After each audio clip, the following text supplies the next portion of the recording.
High students, நம்ம இன்னைக்கு பார்க்க போறது டிஃபைன் எலக்ட்ரிக் ஃபீல்டு. வாங்க எலக்ட்ரிக் ஃபீல்டுனா என்னன்னு பார்த்துருவோம்.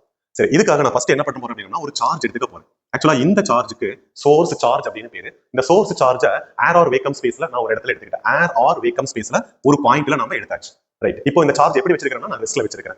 இப்போ சார்ஜ் ரெஸ்ட்ல இருக்கும்போது மட்டும் தான் அது தன்னுடைய சரௌண்டிங்ஸ்ல ஃபீல்ட ப்ரொடியூஸ் பண்ணும். அந்த ஃபீல்டு எவ்வளவு தூரத்துக்கு ஸ்ப்ரெட் ஆயிருக்குது அப்படின்னு சொல்லி நான் கண்டுபிடிக்க போறேன். அதுக்கு ஒரு சின்னதா உங்களுக்கு ஒரு எக்ஸாம்பிள் சொல்ல போறேன். என்ன எக்ஸாம்பிள் அப்படின்னா, இமேஜின் பண்ணிக்கங்க, இப்போ என் கையில பார்த்தோம்னா ஒரு ரோஜா பூ இருக்கு, நல்ல வாசனையா இருக்கு. சரிங்களா? இப்போ இந்த ரோஜா பூ தான் சார்ஜ். அந்த ஸ்மெல் அப்படின்னு வாசனை சொன்ன பாருங்களேன், அந்த வாசனை தான் இந்த சார்ஜ் ப்ரொடியூஸ் பண்ணக்கூடிய எலக்ட்ரிக் ஃபீல்டு. சரி, இப்போ இந்த வாசனையை நம்ம எப்படி தெரிஞ்சுக்கலாம் அப்படின்னா ஒரு டெஸ்டர் வேணும். யார் அந்த டெஸ்டர் அப்படின்னா நம்ம நோஸ் தான் நம்மளுடைய டெஸ்டர். சரி, இப்போ இந்த ரோஜா பூவும் நோஸ் அதாவது டெஸ்டரும் பக்கமா இருந்துச்சுன்னா ஃபீல்டு எப்படி இருக்கும்? அதிகமா இருக்கும். அப்போ அது அதே போல நமக்கு டிஸ்டன்ஸ் அதிகமாயிருச்சு அப்படின்னா அந்த ஸ்மெல் நம்ம எவ்வளவு ஃபீல் பண்ணுவோம்? குறைவா ஃபீல் பண்ணுவோம். சரி, அப்போ ஈஸியா நம்ம என்ன பண்ணிடலாம்? ஒரு ரோஜா பூவினுடைய சரௌண்டிங்ஸ்ல வாசனையை தெரிஞ்சுக்கிறதுக்காக நம்ம டெஸ்டரை யூஸ் பண்றோம். இந்த மாதிரி ஒரு சார்ஜுடைய சரௌண்டிங்ஸ்ல அது ப்ரொடியூஸ் பண்ணக்கூடிய ஃபீல்ட தெரிஞ்சுக்கிறதுக்காக நான் ஒரு டெஸ்டரை யூஸ் பண்ண போறேன். ஆக்சுவலா அந்த டெஸ்டர் அப்படின்னு நான் சொல்லக்கூடியது இந்த இடத்துல டெஸ்ட் சார்ஜ்.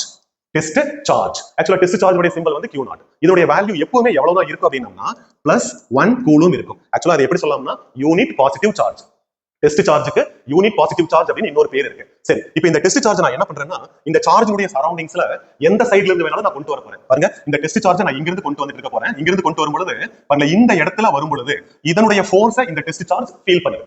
அப்ப நான் என்ன பண்ணிட்டேன்? இதோட ஸ்டாப் பண்ணிட்டேன். இதை போல நான் என்ன பண்ண போறேன் தெரியுங்களா? சுத்திலும் இந்த டெஸ்ட் சார்ஜை கொண்டு வர போறேன். இந்த சார்ஜுடைய சரௌண்டிங்ஸ் சுத்திலும் டெஸ்ட் சார்ஜை இன்ஃபினிட்டில இருந்து கொண்டு வர போறேன். ஒவ்வொரு பாயிண்ட்ஸா நான் நோட் பண்ண போறேன். இந்த நோட் பண்ணக்கூடிய பாயிண்ட்ஸ் எல்லாத்தையும் நான் ஜாயின் பண்ண போறேன். அப்படி ஜாயின் பண்ணும் பொழுது கிடைக்கக்கூடிய ஸ்பியர் தான் இந்த சார்ஜ் ப்ரொடியூஸ் பண்ணக்கூடிய எலக்ட்ரிக் ஃபீல்டு.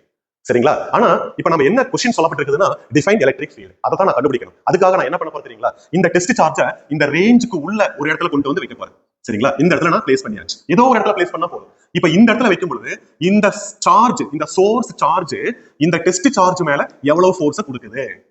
சரியா? இதை கண்டுபிடிக்கணும். இதை கண்டுபிடிச்சோம்னா இந்த இடத்துல நமக்கு எவ்வளவு எலக்ட்ரிக் ஃபீல்ட் இருக்குதுன்னு தெரிஞ்சிடும். டெஃபினிஷன் பாருங்க. டெஃபினிஷன் என்ன அப்படின்னா the force experienced by the test charge. The force experienced by the test charge when it is kept at a particular point in that field. இதைத்தான் நம்ம எலக்ட்ரிக் ஃபீல்ட் அப்படின்னு சொல்லுவோம். So define electric field. Once again, the force experienced by the test charge when it is kept at a particular point in an electric field. 1 minute. இப்ப பாருங்க, இந்த force அப்படிங்கிறது vector quantity. அதனால ஃபீல்டும் vector quantity தான். First point. Next, இது வந்து என்ன குவாண்டிட்டி? இது பாருங்க, electric field is a vector quantity. Second point. Third one, unit of electric field. Force உடைய யூனிட் என்ன? நியூட்டன். சார்ஜ் உடைய யூனிட் என்ன? Coulomb. So newton by coulomb or else newton coulomb inverse அப்படின்னு சொல்லலாம். இந்த ஃபார்முலாவில் இருந்து சம்டைம்ஸ் நமக்கு ஃபோர்ஸ் எவ்வளவு அந்த சார்ஜ் எக்ஸ்பீரியன்ஸ் பண்ணுது அப்படின்னு கண்டுபிடிக்கிறதுக்காக just simple modification F is equal to EQ0 அப்படிங்கிற இந்த ஃபார்முலாவை யூஸ் பண்ணி இந்த சார்ஜ் மேல செயல்படக்கூடிய ஃபோர்ஸ் எவ்வளவு அப்படின்னு கண்டுபிடிச்சிடலாம். தேங்க்யூ.